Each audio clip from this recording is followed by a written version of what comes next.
So how am I managing fatigue on a full body program when I'm deep into a diet, way below my body fat set point, so my body is not happy with my current level of body fat, it wants to gain weight. When the body's not happy with too low levels of body fat, it down-regulates your metabolism, it lowers your energy, it makes you want to be sedentary, makes you want to be tired and things like that, yeah? Obviously to preserve energy. I've got a sleep condition as well, so I'm extremely sensitive to overdoing the volume and the fatigue.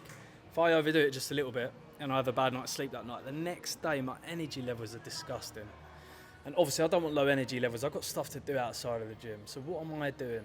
Already I'm just going gym 3 times a week, and that's as little as I can go without getting too bored, not going gym obviously. But anyway, what I do is I try to do as many easy exercises like machines and stuff. I'll do unilateral where I can if it proves to be a lot easier than doing both together. I've been doing 4 rep sets, right? And I've still been doing 0 reps in reserve. If you don't know what reps in reserve is, that means how many reps did you have in the tank? Usually I leave 0 in the tank. But I thought, do you know what? When you do 4 rep sets, sometimes it's quite hard to gauge if you've got 1 rep left. So coming in today extra fatigued, I thought to myself, do you know what? I'm actually going to do reps in reserve. 1 or 2, I don't really care. And it's much easier for me to gauge that with a slightly higher rep range. So on a few of the exercises, I can't remember which ones, chest press, for example, was doing sets of like 8 to 10. And it was very easy for me to get to like rep 8 and realise, oh, I've literally only got 1 or 2 reps left. Let's leave it there.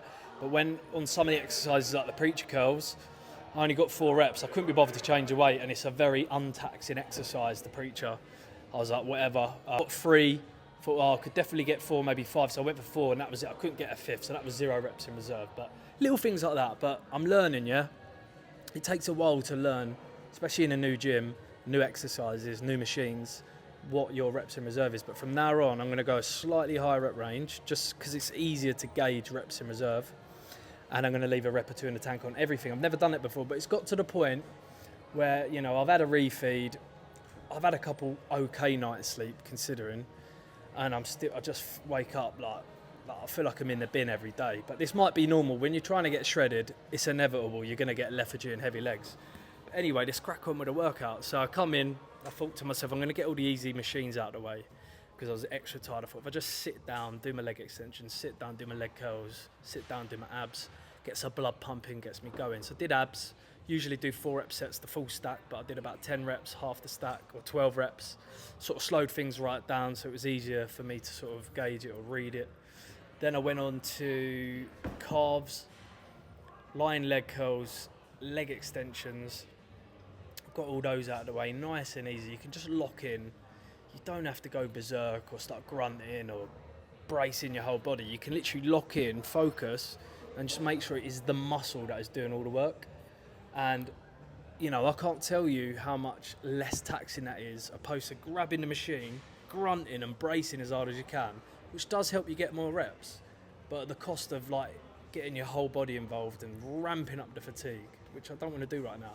And you've got to remember, I'm just trying to retain muscle. Like, obviously, I'd love to grow, but at this point, I don't think I'm going to. But anyway, got all the easy machines out of the way. Then I went on to the hack squat. Now, I went really light on that today. I had my foot position in as low as possible. Did calves and my hip flexors beforehand, so my knee was feeling better.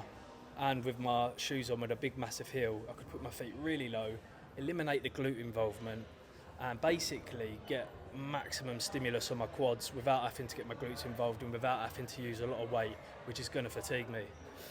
Hack out the way, moved on to incline chest press. I usually do the flat press here, but I thought I'd give the incline Nautilus press a go. It was good. It's a little bit too incline. It's shoulder dominant. It's very easy to adjust that. You just shift your hips forward. That's exactly what I did, and it felt unreal. Then I moved on to back, did the rows again, and instead of doing pull-ups today, I only do that for video and just to hit a bit of lower lat. They actually had like a Nautilus wide grip pull down, so I'll give that a go. You'll see that on the video. And then, oh yeah, I forgot about preacher curls. I did preacher curls somewhere in there. I'll chuck the video in there. Triceps as well, and side delts. You can see the striations coming on the delts now. We are getting lean.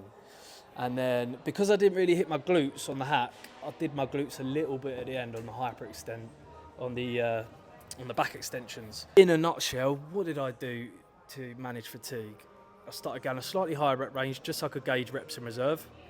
Started leaving a rep or 2 in the tank. Started being really particular with my core bracing, trying to eliminate that, make sure it's just the muscle. and I was doing like unilateral work where I can, because when you do bilateral, you can't help but bring the core into it, and you end up bracing really hard. Fatigue goes up.